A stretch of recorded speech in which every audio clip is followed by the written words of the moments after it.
我揀北上生活，唔係離開澳門，而係擁抱一個更大嘅生活圈。大家好，我哋澳門大讀書做嘢，喺呢塊地生活咗40幾年。老實講，我從來冇諗過有一日會搬上去內地住，但係而家我日日都喺珠海過關過嚟澳門返工，咁嘅日子已經過咗1年幾。有人問我咁樣日日過關唔辛苦嘛？講真，一開始都覺得幾麻煩嘅，尤其係朝早趕時間、放學放工嗰陣，成個關口逼滿人，有時排隊過關都要搞一段時間。但係習慣咗之後呢，反而覺得呢個都係一種生活節奏。我當個關係每日嘅運動時間行多咗，對身體都好。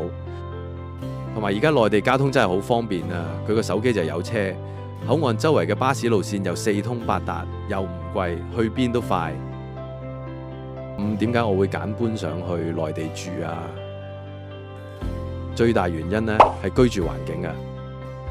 喺澳門同樣嘅租金只能夠喺舊區逼一個細單位，但喺內地我可以用唔使1/3嘅價錢住入一個環境清靜、空間闊落嘅小區，有綠化、有會所、有管理，生活品質真係高咗。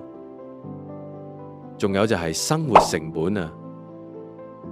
早餐想食個即拉腸粉都係6蚊啊，一碗熱辣辣嘅雲吞麵7蚊就搞掂啦。呢個價錢喺澳門真係好難想象㗎。而且周邊嘅美食多到數唔晒，由街邊小食到特色餐廳，佢都有啊。去到週末，我更可以揸車帶埋屋企人去唔同地方食飲玩樂。今日去中山食乳鴿，聽日去江門浸溫泉，後日去廣州行商場，選擇多到眼花騷亂。相比起啲澳門啊，放假多數只可以去路環行下，選擇真係多咗好多。我唔係離開澳門，而係揀咗一個更加適合而家生活方式嘅節奏。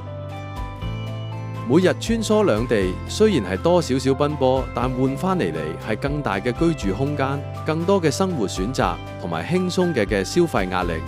呢種北上生活令我重新揾翻生活嘅平衡。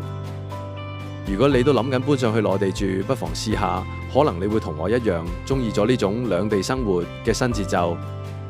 歡迎留言發表意見，多謝大家。